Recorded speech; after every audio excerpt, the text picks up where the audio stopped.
Hello. I hope you're enjoying the summer. That's the last time we'll see summer for about 9 months or any sun. But I hope you've been basking in it after the year and a half we've had. This is such an important show today. What we're going to do today is we're going to talk about the coming cut, which is what it is. That's important we talk about that, to universal credit, which is the way the Tories rejigged the welfare state. We'll have a bit of conversation about that as well.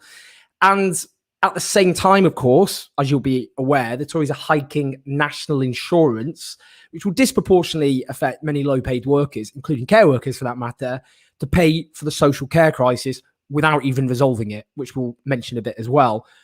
But after a pandemic, which has had terrible, not just health consequences, but economic and social consequences, the Conservatives are going to slash the real terms income of low-paid workers across the country during the biggest crisis we've had since World War II. What are the consequences of that? Well, what we're going to do today is we've got a brilliant expert who many of you will be familiar with, Professor Jonathan Portes. We've had him on before, and we'll talk about what this actually means, the economics of it, the impact this will have, how regressive it all is. But often this conversation about the welfare state is often about those people who are affected without including them in the conversation. Now, we want to rectify that.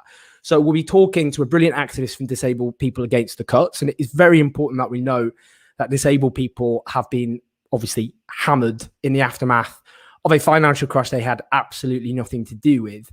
And Disabled People Against the Cuts have been at the absolute forefront of much of the activism, organising disabled people to have a voice and to fight back against these cuts. And we're also joined by someone who will suffer the consequences of the cut in universal credit and what that will mean for her and for people like her across the country. And as I've said, that's so important that the megaphone is actually passed on rather than people like myself, however well-meaning we might be, those journalists who want to challenge the onslaught against the British welfare state, that megaphone is passed on to those who actually live those experiences. And we will talk later as well to the brilliant chair of Young Labour, Jessica Barnard. You may have heard something of, the Labour Party civil war of the last few years, I thought nothing would cease to amaze me. The chair of Young Labour being facing disciplinary action for calling out transphobia on Twitter. There was a promptish U-turn after social media outrage. What on earth does this tell us about the current state of the Labour Party? The broader offensive, of course, against trans people, which in this country has often descended into new lows, but also what's going on in the Labour Party. Conferences coming up. Before I bring in our first amazing guest, normal housekeeping. If you're watching this live, do click on the YouTube link. So if you're watching this on Facebook, if you click on the YouTube link, it just helps the show. Press like, subscribe. For those supporting us on Patreon to keep this all on the road, we've got lots of documentaries coming up, including, finally, we're going to get this documentary done on who really owns Britain. We're looking at wealth and power in Britain. It's going to be a really important documentary, as well as documentaries from the Labour Party conference. I'm dreading it. I'm not gonna lie. I'm absolutely dreading it. I have never dreaded Labour Party conferences as much as I have before. It's going to be an interesting experience, but I'm also going to Conservative Party conference as well in my hometown Manchester, so there's something out of it. I could probably drink my sorrows away in Canal Street where I used to be a barman, but we will be there at Conservative Party conference, and we will do a documentary about what's going on in our party of government. It's going to be the things I don't know what I've done in a past life to deserve that particular sojourn. But there we have it. And to support the show as well, use Super Chat. That's Patreon. So if you support us on Patreon /OwenJones84, £3 a month or whatever, that keeps the show on the road. It allows us to make these documentaries. It allows us to make the podcast. Many of you will be listening to this on the podcast. So do like and subscribe to the podcast as well. Or you can support the show with Super Chat, where you can support the show and put questions on YouTube to our guests. Right, that's enough from me. I'm bored of my voice. So we're going to bring in our first fantastic guest, Professor Jonathan Portes, whose work on a whole range of issues, I have to say, is exemplary, whether it be, for example, on immigration. He's really been at the forefront of pushing back against the tawdry lies pushed by the anti-migrant lobby in this country, but also on issues of social security, for example. So, Jonathan, it's really good to see you again. How are you doing? Hi, good to be back. Great to see you again. So, Before I want to get your reaction to something. We've got a clip of a Conservative minister who has been questioned on Sky News about the cut to universal credit. So let's just have a little look at what he says. The thing we don't need to speculate about is the £20 uplift in universal credit. We know that that is going to be done away with quite soon. That makes the difference with some families between putting food in their kids' bellies and not. How can we possibly justify that? Well, I think that when it was introduced as a temporary measure to alleviate the challenge that families' finances would feel during COVID, and set against a growing jobs market where there is now opportunities for employment for very many people.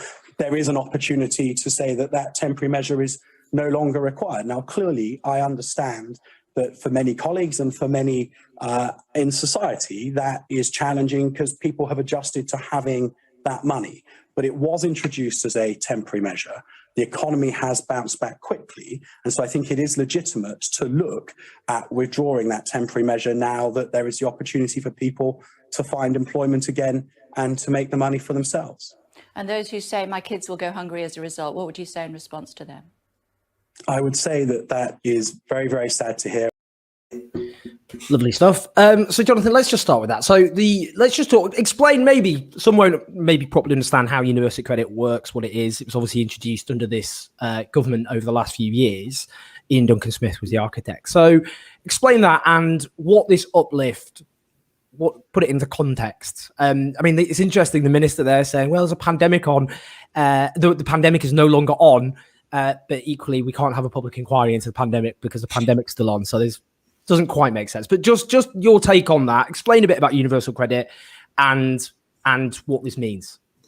Well, I mean, I think in a sense, there is a very important point that comes out of this, which is that you can't look at what's happening with universal credit, both the temporary uplift and the cut that's coming in now, without looking at the context of the last 10 years. And the very, very large cuts to welfare benefits that took place before the pandemic. It's just as, some of you may have seen Sajid Javid on television this morning again saying, well, waiting lists for the NHS have gone up because of the pandemic. Well, that's absolutely true, of course, but it ignores the fact that waiting lists in the NHS have been going up for most of the last decade because of restrictions on funding to the NHS that were introduced well before the pandemic and obviously had nothing to do with the pandemic. And exactly the same is true with the welfare system. The reason that the uplift was necessary was because of the very large cuts that have been brought in mostly over the last 6 or 7 years. So as you said, Owen, universal, and I think talking about universal credit as the cause in some sense slightly misses the point. Universal credit was a mess in lots of ways, the way it was introduced, the IT system and so on, because of Ian Duncan Smith's inability to listen to advice. But the basic principle of universal credit was simply that of consolidating a bunch of existing benefits, most importantly tax credit, into one benefit. And that in itself was not a cut. It was a sensible, or at least a certainly perfectly defensible rationalization of the system. And indeed, in the original conception of universal credit, it would actually have led to some increases for some people in the amounts they got. Overall, it would have been good for low-income families rather than bad. So it's not the universal credit that's the problem. It's simply the amount of money that's going into the system and the cuts that were made, particularly over the last 5 years, between about 2015 and about 2020, just before the pandemic. 2 really, really big cuts being the most important there. One was the benefit freeze, where benefits were simply frozen in cash terms, so they eroded very significantly over that period. And the second, and arguably I think perhaps the worst and the nastiest policy that this government and previous ones have introduced, the 2-child limit for families in receipt of tax credits in universal credit, meaning that people that mothers or families who had a third child got no extra support at all. And of course, that has, exactly as was predicted, exactly as intended to do, has hit precisely the poorest and the most vulnerable families. So it's important to see that as the backdrop to the temporary uplift that was introduced when the pandemic hit, and try to make this about, oh, it was just a temporary bit of pandemic related support. It was just there for the period of the pandemic, and then getting into an argument about exactly when the pandemic finishes is quite the wrong way to look at it. It's important to look at this as part of a much longer, much broader attempt to erode the value of benefits overall for working families, for low-income families, working and not working, I should say, because of course it applies to low-income families whether or not they're in work. So this cut, I mean, it's worth £6 billion of funding a year, but it's 20 quid a week. And the Financial Times reports a senior, well-placed Whitehall official saying the government's own analysis shows, and this is a quote, the internal modelling of ending the universal credit uplift is catastrophic. Homelessness and poverty are likely to rise, and food banks usage will soar. It could be the real disaster of the summer. And actually, interestingly, Rishi Sunak, whose popularity, misplaced unfortunately, but is one of the most popular government ministers, is one of those most ardently pushing to scrap the uplift. But even the likes of Ian Duncan Smith have come out to demand it's uplifting. I think when you're to the right of Ian Duncan Smith on the welfare state, it's a pretty gruesome place to be.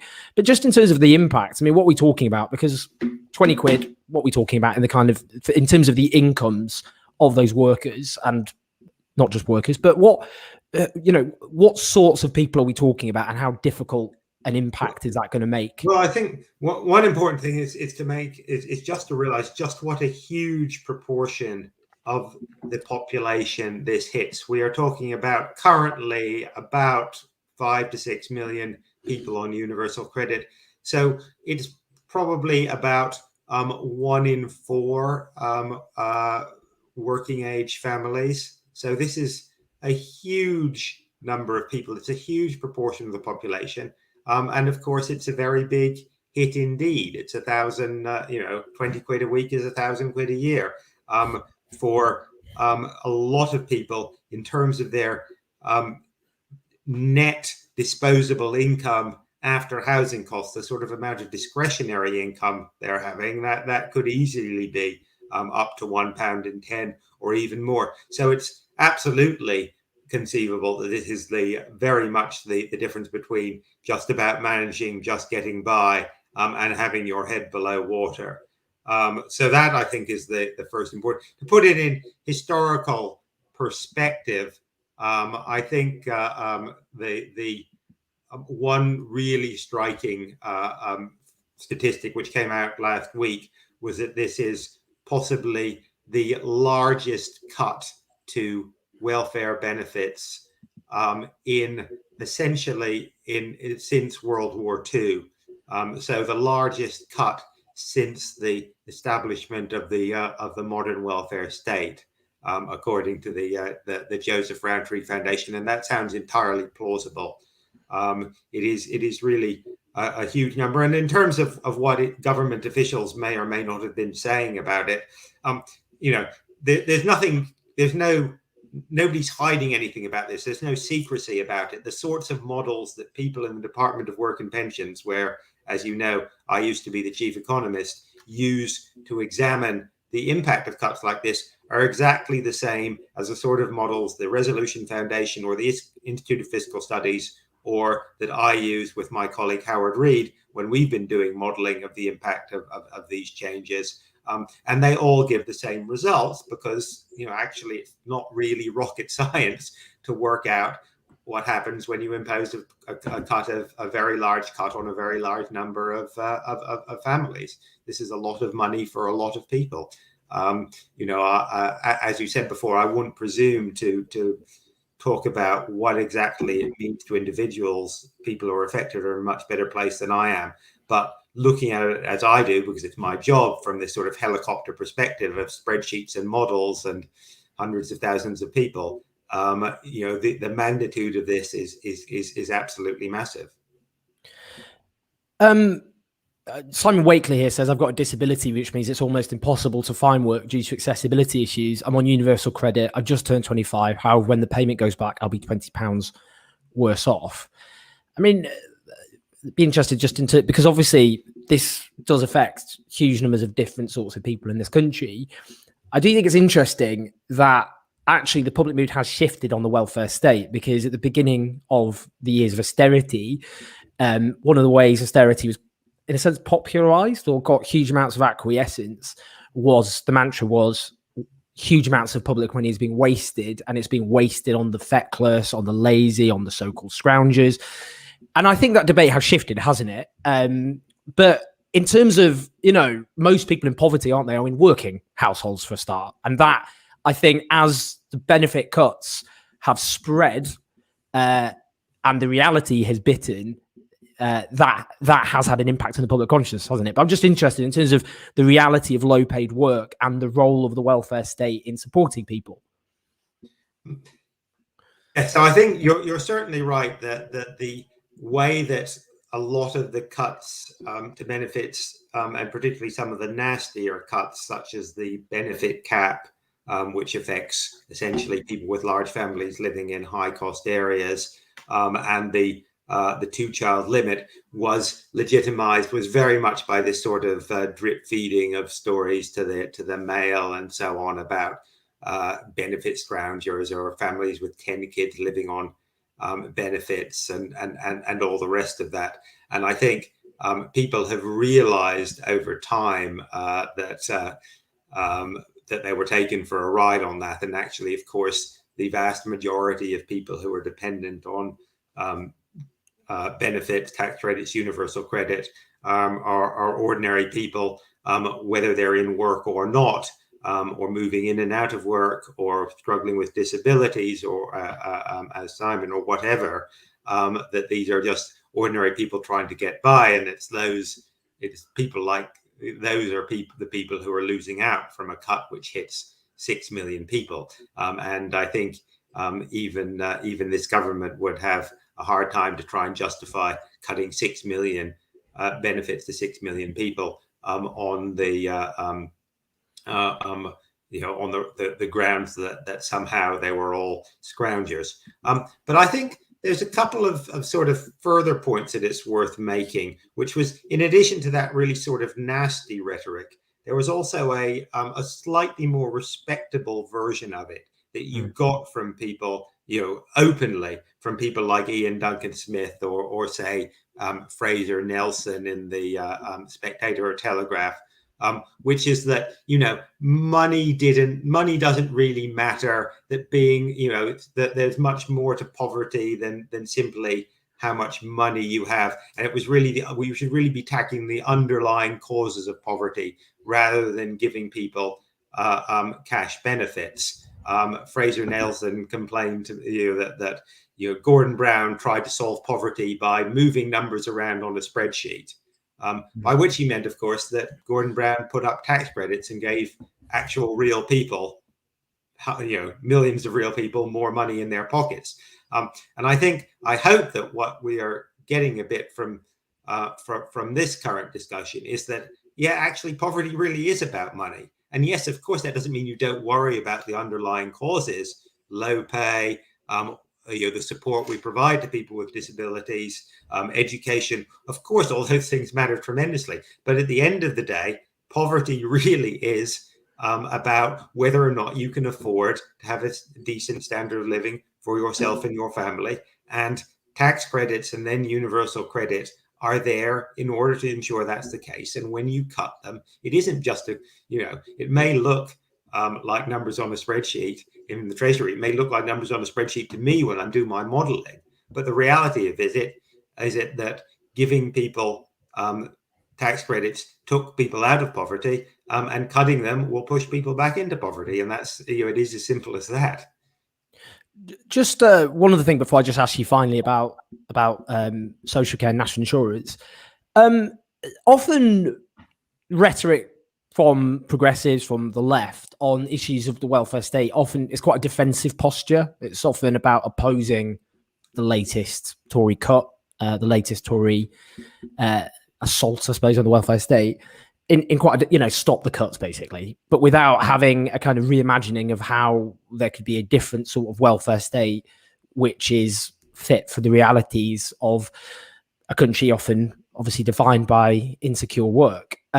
So what are your thoughts? Do you have any kind of general thoughts about the sort of kind of proactive demands people should be making about the welfare state, rather than these purely, which are important, obviously, in the current situation where huge numbers of people face being driven into poverty, children amongst them?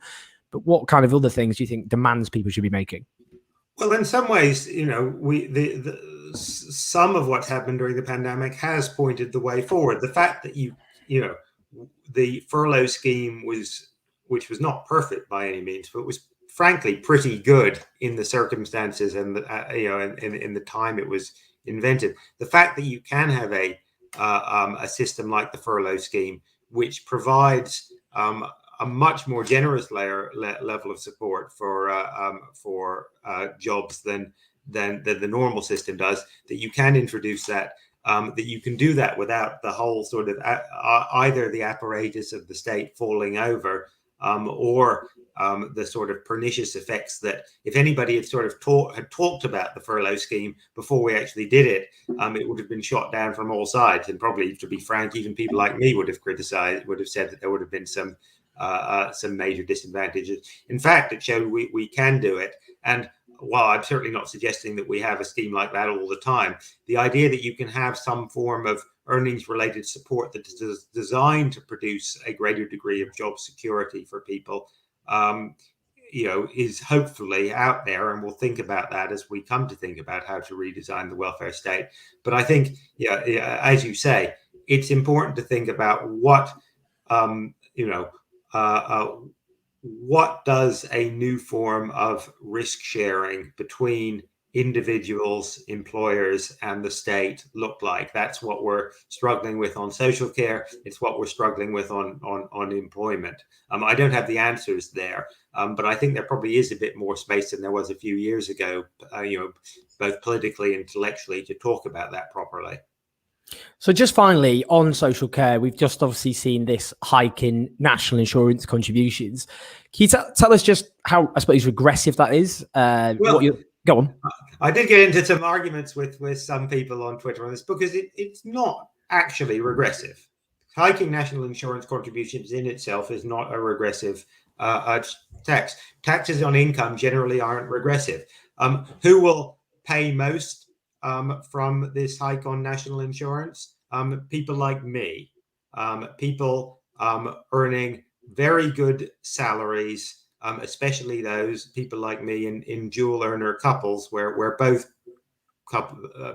parties are earning a relatively good salary. We will pay the most. Now, that means we will be hit harder than super rich people, especially super rich people who don't get all of their money from wages. But that doesn't change the fact that actually national insurance contributions are across almost all of the income distribution. Remember that I'm not rich, or at least I don't think of myself as rich, but I'm in the top 1%, or certainly close to it in income terms.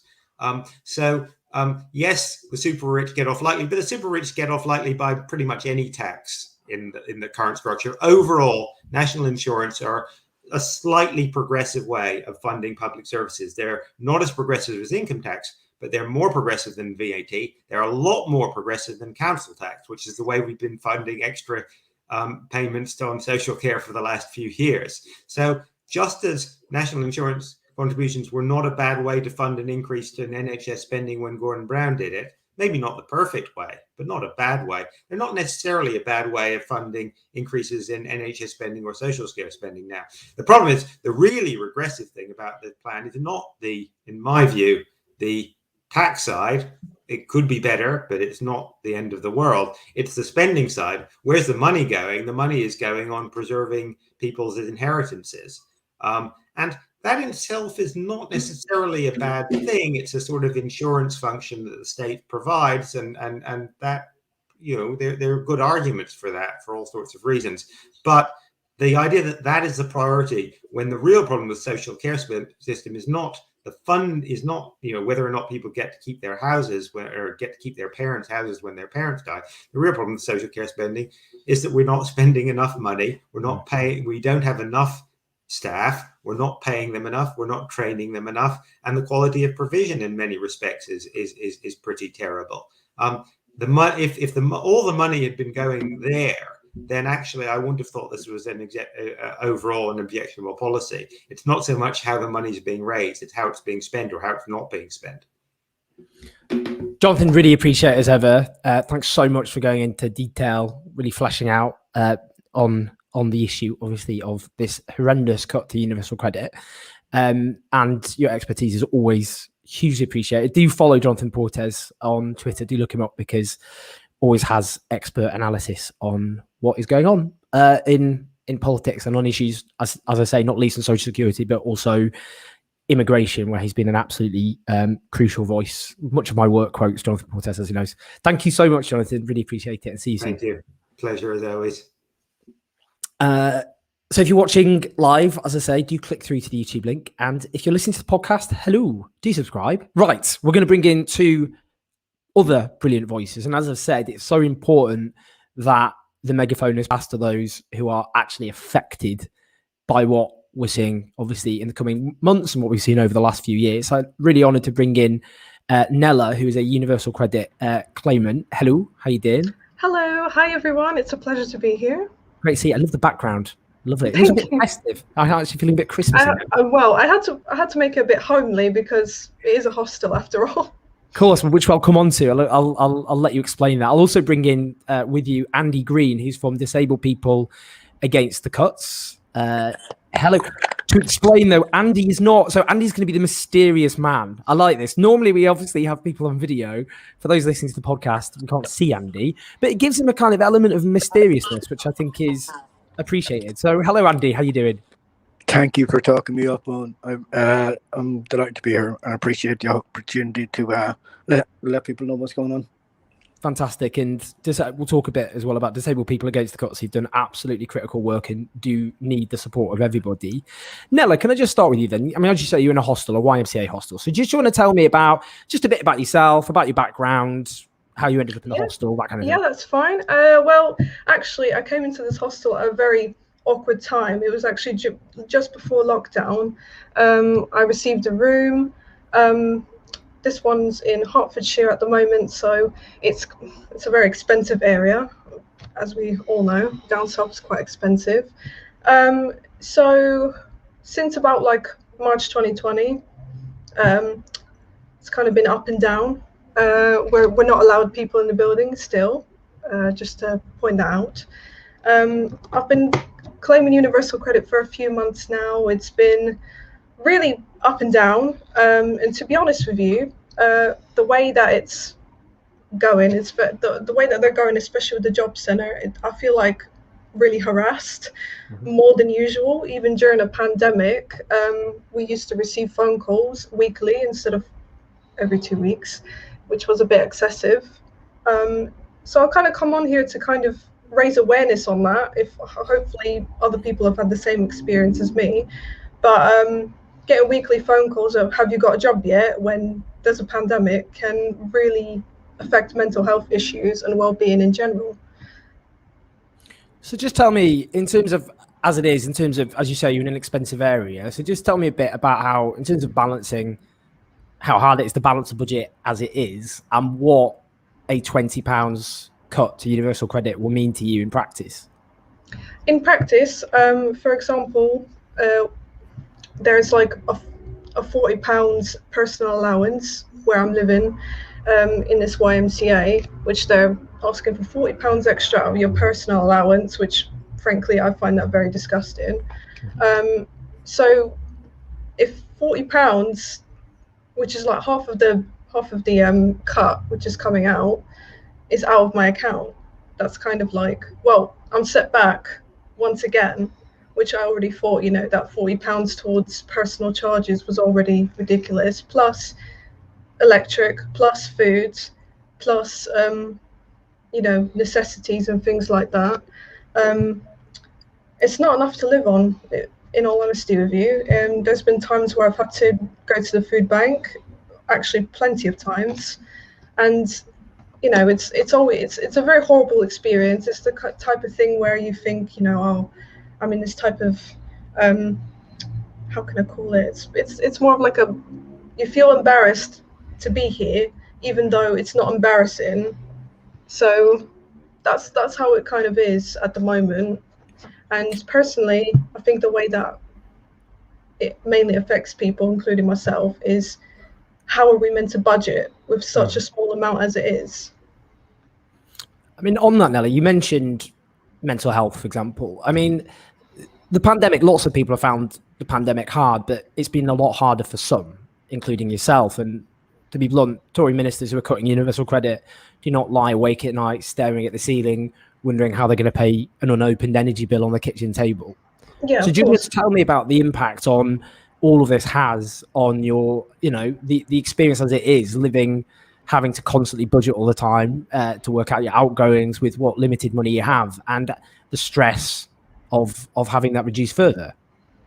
It's kind of like, I think it holds you on a social aspect as well, because I think I'll put this, for example, I don't know, you want to go and have a nice time with your mates somewhere and you can't, because it's either that or there's no food in your fridge, or it's either that or your electric goes off.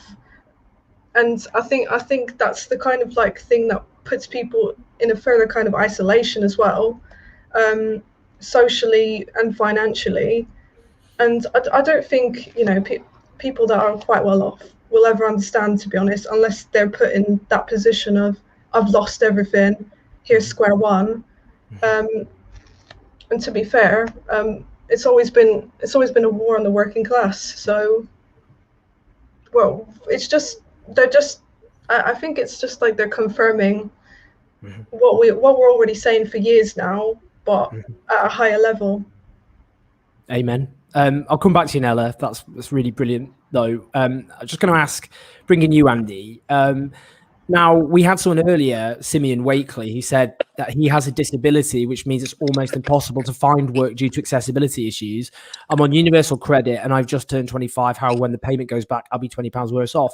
Do you just tell me, in terms of how difficult things have already been, you've been at the forefront of fighting on this for disabled people over the last few years with cuts to various social security entitlements, and what this latest cut on top of that will mean?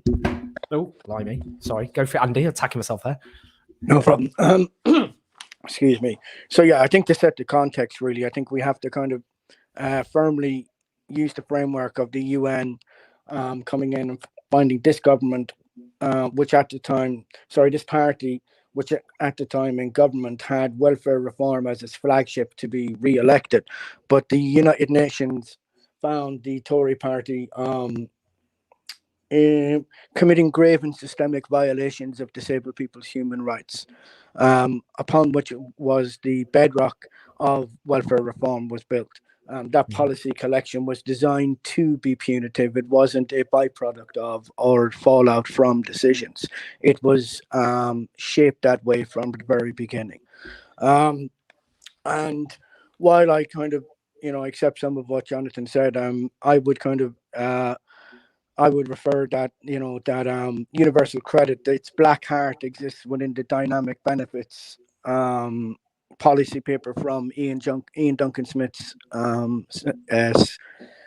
Center for Social Justice, I think it's called, yeah. So, the idea of Ian Duncan Smith coming out and speaking with forked tongue around the very policy which he designed from the end of his own pen, to then criticize it for publicity points later on, is really galling, to be quite honest. And specifically around universal credit, when the government talks about catastrophic impact, well, I again refer you back to the very first pilot carried out in the north of England around universal credit, where 7 out of 10 people got into rent arrears, unmanageable rent arrears, and food poverty almost instantly. So this isn't a new information to the government. This is, again, as I said, purely by design. This information has been publicly available all the way through. The narrative has been completely at odds with what the actual facts and empirical truth has been.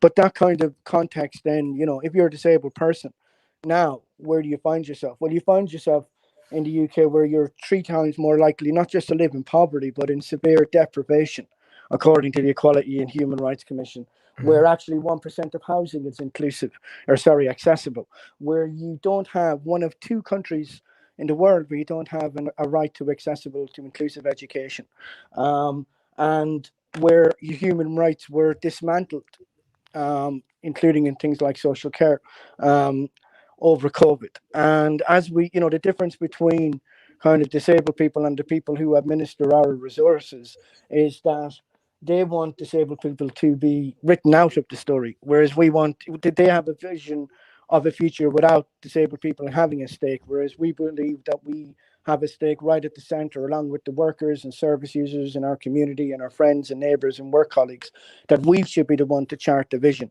and build a world which is in our image and meets our needs. And, you know, that's why kind of it's important that disabled people are challenging everything that's going on. And it's kind of why at the end of the month, what you have is a judicial review into the decision not to apply the £20 uplift that was given to those on universal credits, to those on legacy benefits like ESA.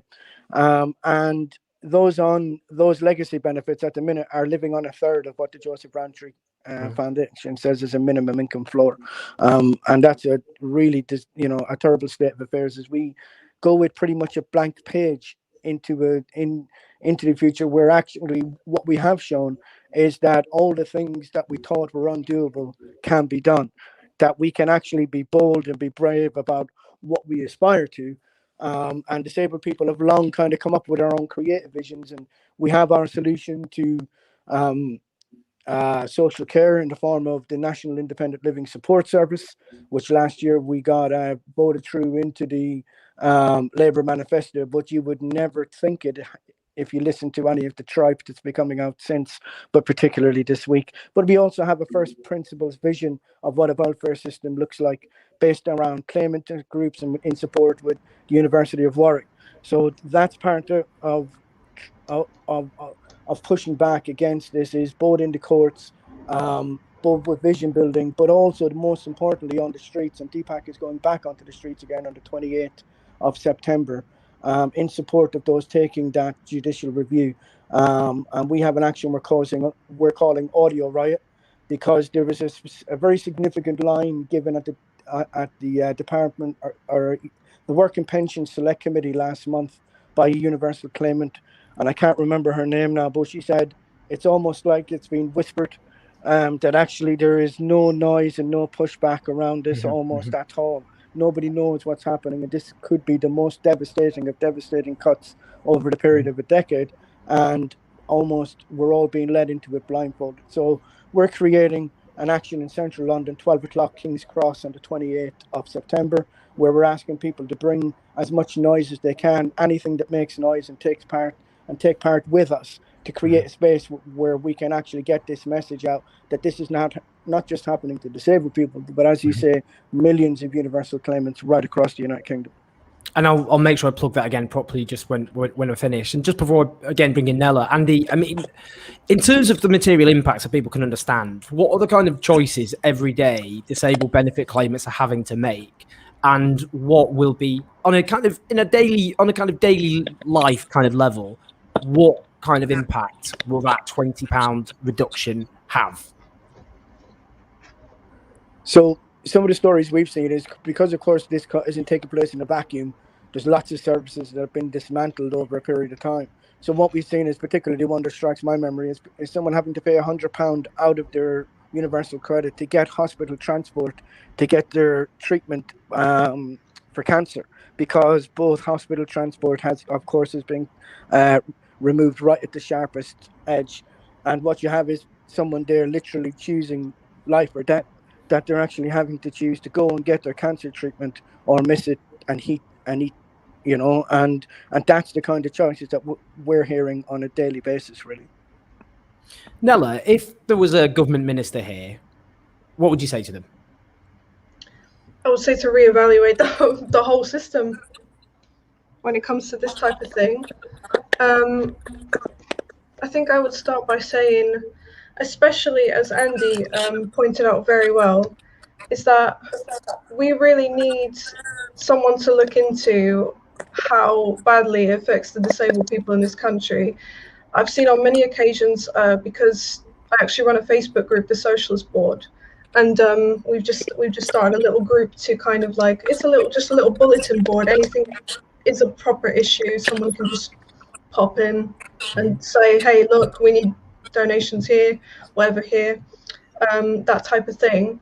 So I started that on that note because there was this woman that, similar situation, had to pay out of her universal credit to just get to hospital appointments, to get to job centre appointments as well, which the job centre, they don't pay you back for all these travel costs and things like that. For example, in my own case, I live in a small town. I have to travel a bus and so forth to get to the job centre, and it's, that's about nearly 10 quid a pop every time.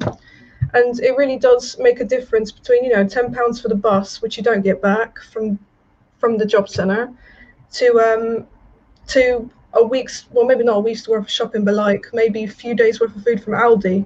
So it really does make a difference. And if they do get rid of this £20 a week, then that's going to leave a lot of people once again going to the food banks, going to places where it's, their last option, or even having to do the extremes, which is crime or whatever we can put down to, just to have a few extra pounds in the pocket. And Nella, for those watching or listening to this on the podcast who aren't going to be affected by the £20 cut but are angry about it, what would you say to them? I'm really grateful that people are still sympathetic if they're not in the same situation. That just shows, even if you're not in the same situation, you have empathy, and I thank you for that, because there's a lot of times where people are put on benefits and they're judged for it, and they're, apparently we're called scroungers and lazy and we don't want to work. We do want to work. We do want to work. But when there's things like this, it can discourage your motivation. It can discourage your mental health. It can discourage your well-being. Because if you're not living on enough as it is, you can't look after yourself properly. You can't feed yourself the right foods. Sometimes you'll go a few days without food because bills have come out, a debt has come out, and that puts your general well-being down. So I can see the whole stereotype of we're lazy and things like that. No, we're just depressed and anxious and mentally unwell because of a system that doesn't work for the greater good. Andy, just kind of, I suppose, just coming to the end of this, because I don't want to take up too much of your time. I know how busy you are, but do you think that maybe being a positive, looking for a positive, is there has actually been quite a sea change in attitudes? Partly, I have to say, because of campaigning by the likes of disabled people against the cuts. Because at the beginning of the 2010s, polling was really terrible when it came to issues of the welfare state and benefit claimants. The kind of way people who were struggling were demonised as lazy and scroungers and all that kind of thing had really cut through with a large section of the population. There's no question. And anyone who knocked on doors in that period can remember that.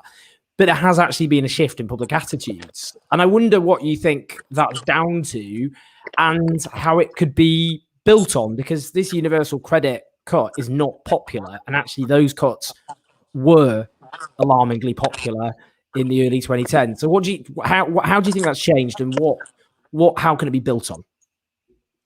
So I think there's a couple of things. I think firstly, it's down to the fact that there are now generations of disabled people who've demanded more from the world around them, who have looked to the revolutionary movements of the past, both in the UK and overseas, and taken inspiration from that and learned from that, and learned that the world has to be reshaped to reflect our lives as well as everybody else's. And they've come up and they want to be involved in sports and science and teaching and architects and builders and all the trades, and they want to be, volunteers, and they want to, take part in their local communities and rightfully so. And those people have demanded more from the world around them.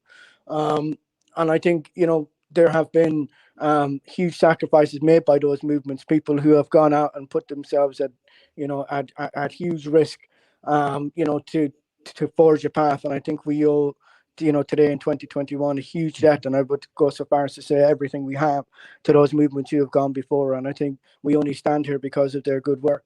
I think how we go forward is by recognizing that actually now there is, and I think what is coming across is that society is more ready to accept the fact that they have disabled peers and neighbors and family members and partners and teachers, and that actually we recognize that if the world is to function at all, then it has to be around everybody, and that people are more willing. I don't think I use this phrase a lot, but I don't think we're talking to people's backs so much anymore. I think people have turned their heads now, and I think it's up to us to kind of build a vision of the world where we take an equal part, and that is kind of designed for us to to thrive as individuals, as a community, and to help everybody else learn from what we have given and what we have contributed to society so far, and what we're willing to learn from people going forward. Andy, Nella, really, really appreciate both of your time. It's been absolutely brilliant. You've really both shone a light on what this actually means to people's lives in practice, because often, as we know, the media portrayal cuts out the voices of those actually affected, and statistics don't cut through to people in the way that people's lived experiences do. So you both so brilliantly and articulately explained that. And disabled people against the cuts, I just want to do another plug, because they've been absolutely incredible and inspiring and courageous over the last few years. If the test of a society is how disabled people are treated in terms of how civilized a society is, then my word, how this society fails abysmally. And just to plug again the protest that Andy mentioned, so that's on the 28th of September at 11:30 a.m. and it's at King's Cross Station, which is obviously central London, in the courtyard in front of the station. So if you look up, if you type DPAC, which is DPAC, and you Google audio riots, one word, you'll find the website with the Facebook event link, and you can click on that. And people, it says here, it's going to be lots of fun. That DPAC will be providing materials, but they're encouraging people to bring drums, whistles, cymbals, bells, klaxons, and loudspeakers.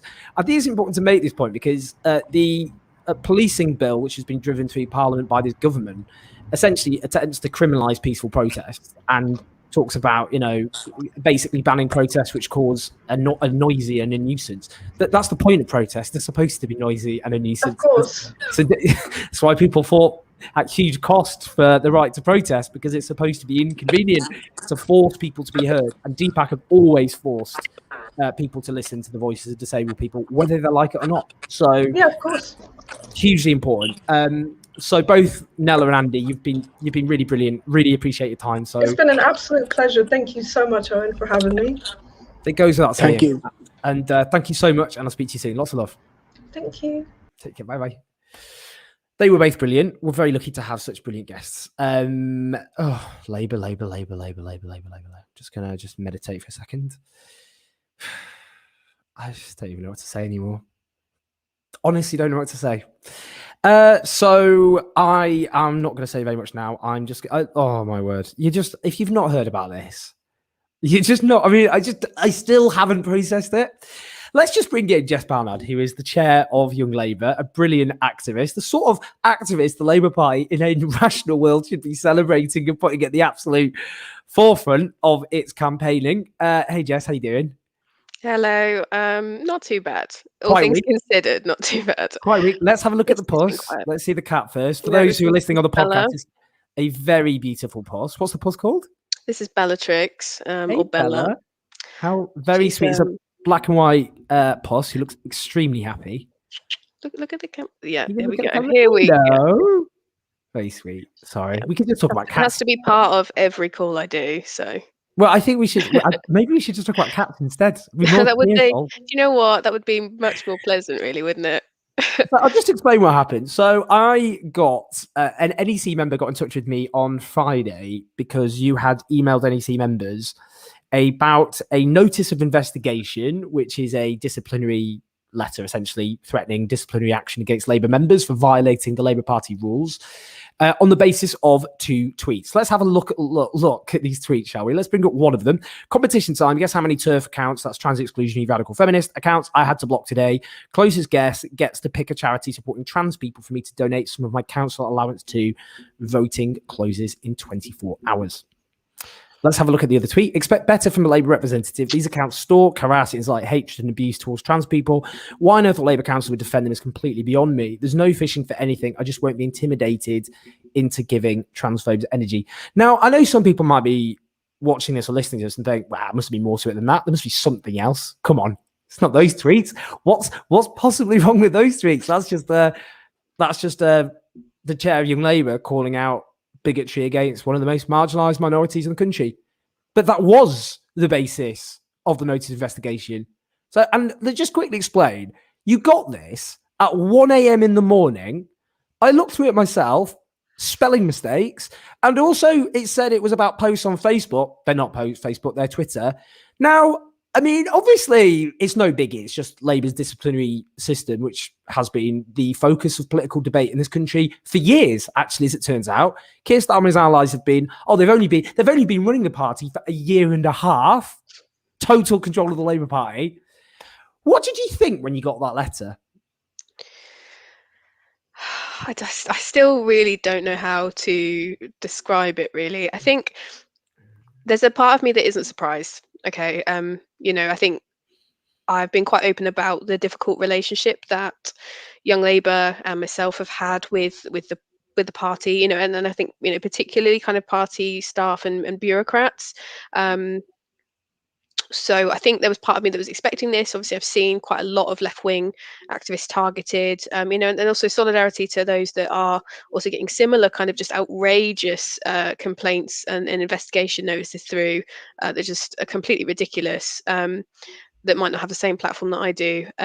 But yeah, I'm just so upset that we're at this point where we're prepared to basically align the party with transphobes and transphobia and use it as like a factional weapon to attack people on the left or people that stand with trans people against these attacks.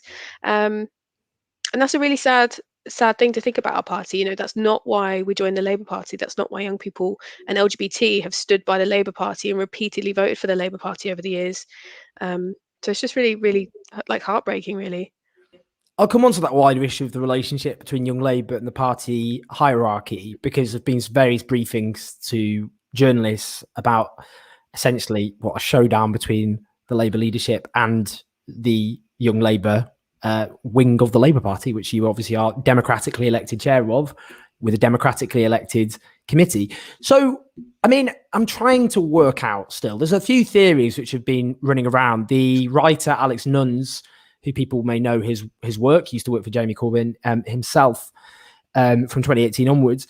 Do you have any theories about what was happening? Because I have to say, just even strategically, it's so bizarre. It's just such a bizarre, unhinged thing to do, which, obviously they were forced to U-turn because of the outrage. But what's do you have a working theory? I have some ideas, I guess. I think there's a lot that isn't kind of in the public eye. There's a lot that's been kind of going on behind the scenes. And I think it just feels like far too much of a coincidence that, this, as for my understanding, this is based on a complaint that was perhaps made a very, very long time ago, and according to Alex Nuns from sources in the party, was dismissed by the GLU. Which, if everyone knows, is the government's a legal unit which runs the disciplinary. That's right, Derek. I know, it's just what Labour wants. I know, and yeah, it's just that must have been dragged up by somebody after being dismissed by GLU. So that kind of makes me feel like, this kind of isn't an accident. I have written to David Evans, expressing He's the my General Secretary. General Secretary of the Labour Party. I'm expressing my concerns because I think it's actually just not good enough. And what kind of message do we want to send to young people who stand up for trans rights or are trans? Is this, are we going to just say, well, if we don't factionally like you, we'll hound you out of the party? It's just not. Yeah, it's just really shocking. I'm not really sure. I don't really know what my theory is at this point, but I'm feeling quite like there is a coordinated effort to kind of push socialists like myself out of the party. Which I'll come on to just after this other question, which is, I mean, look, a lot of people have raised the point that Labour Party has a transphobia problem.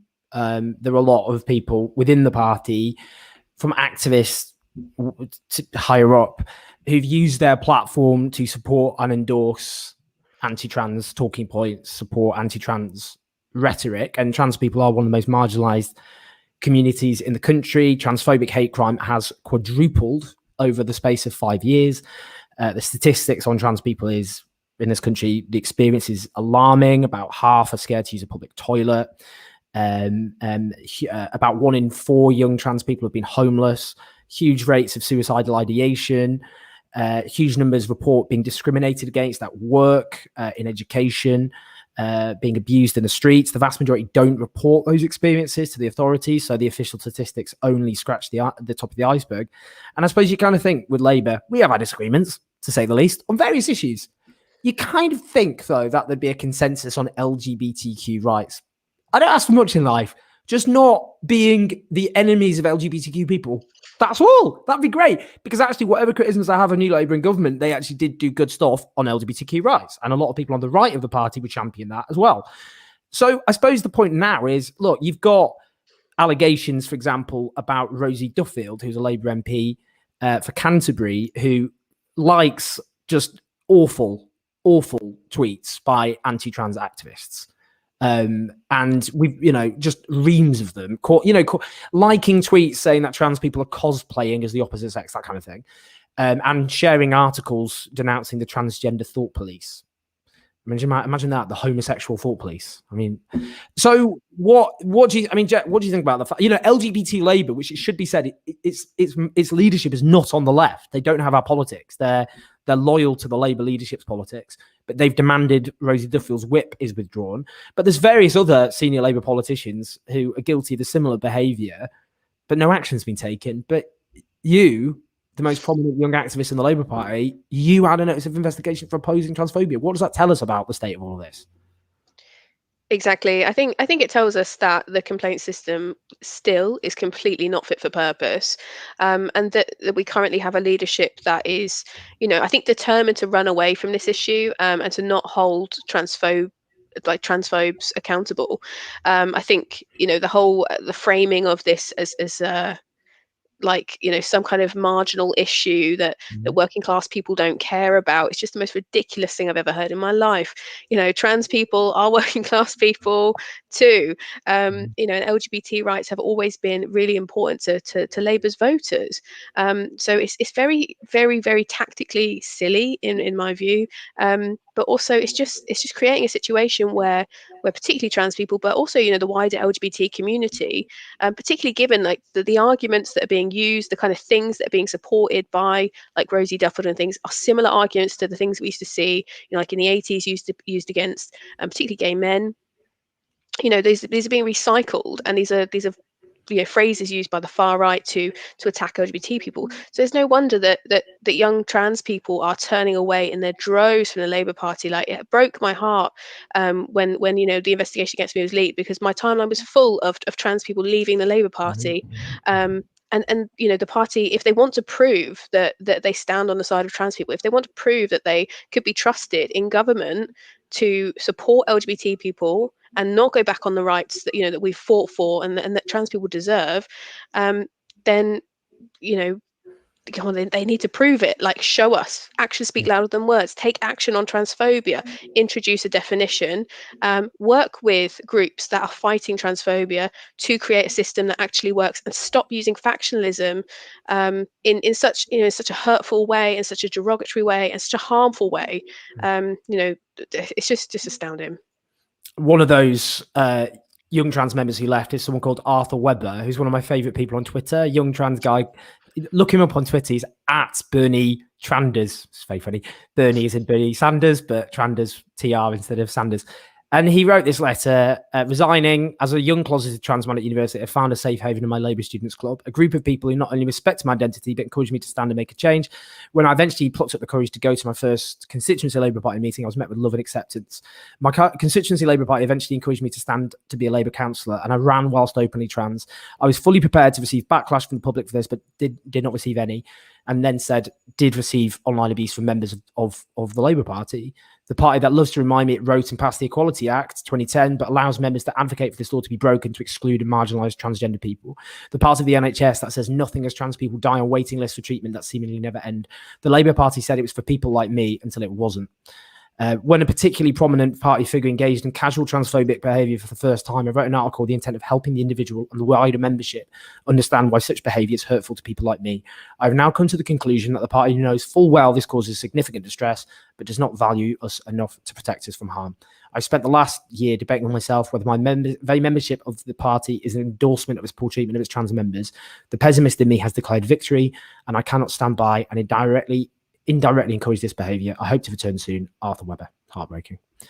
And the Labour Party's welcomed in Trevor Phillips with his pattern of Islamophobia, whilst young, trans and LGBTQ people are driven from their party. Disgusting. Just a couple of other things. So the broader context, I think, is important about Young Labour, because Young Labour have stuck to arguing Labour should have a radical domestic agenda. You could almost say the 10 pledges part, for example, which Keir Starmer won the Labour leadership committing to. So just want to flag that up, as well as taking an uncompromisingly progressive stance on issues of international justice, for example, the emancipation of the Palestinian people from an illegal and brutal occupation. How much do you think all of this is to do with this, basically? Oh, this is hugely connected in my view. Since we as a committee were elected, and we've obviously just increased our kind of like majority, I guess, of socialists on the committee. We're very much on the left. We're all like socialists, and we believe in, significant change in society to improve young people's lives, and that's what we're representing, and that's what we're campaigning for. And we were elected on that basis, with an overwhelming mandate. But since we've been elected, the party HQ, I think it's fair to say, has worked to undermine us, has at every turn possible tried to halt or put up barriers, or basically just stop altogether our ability to organise and support young members. For wider context, for people that might not be kind of familiar with Young Labour and how it works, we have no access to our own funds, we have no access to our own members' data, so we can't even send out emails without the party's approval. And obviously, if we want to organise events, the party can just arbitrarily say no, because they hold all of the strings for us to be able to do that.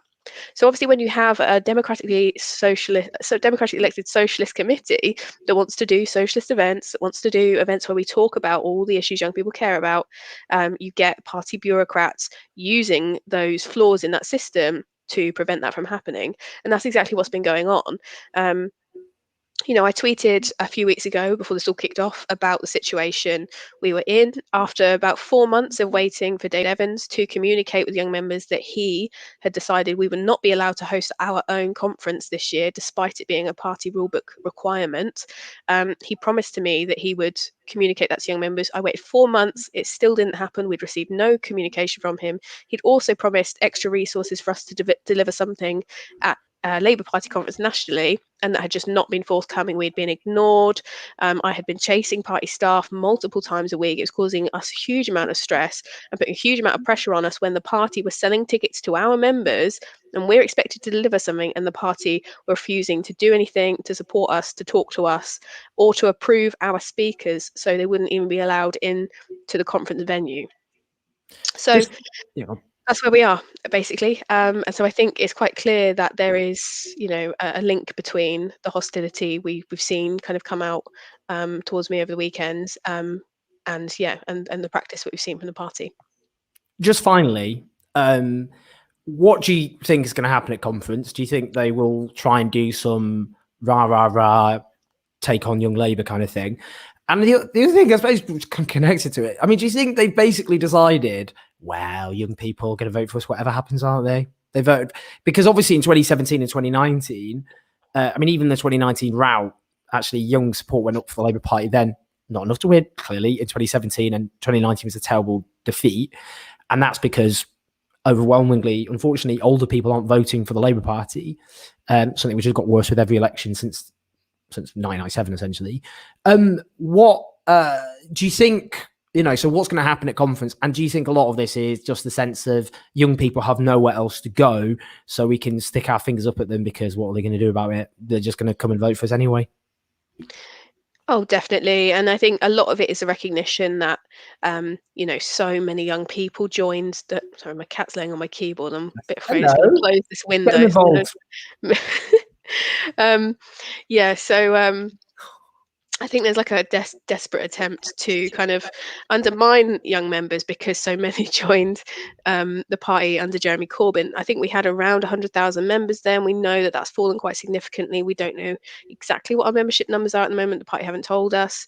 But I think that this showdown that the party apparently won at conference, we don't really want. You know what I mean? We we just want to get on with what we were elected to do, and nothing that we are asking to do is even that shocking or radical. It's just about creating a space where young people and young members are free to have debates, discussions, to get off Twitter and actually get in real life and start talking with each other and figuring out their political views, figuring out solutions to the problems that they're facing, getting together and learning how to organize in their workplaces against injustices in society, standing together when they face oppression, particularly like the transphobia we see in society.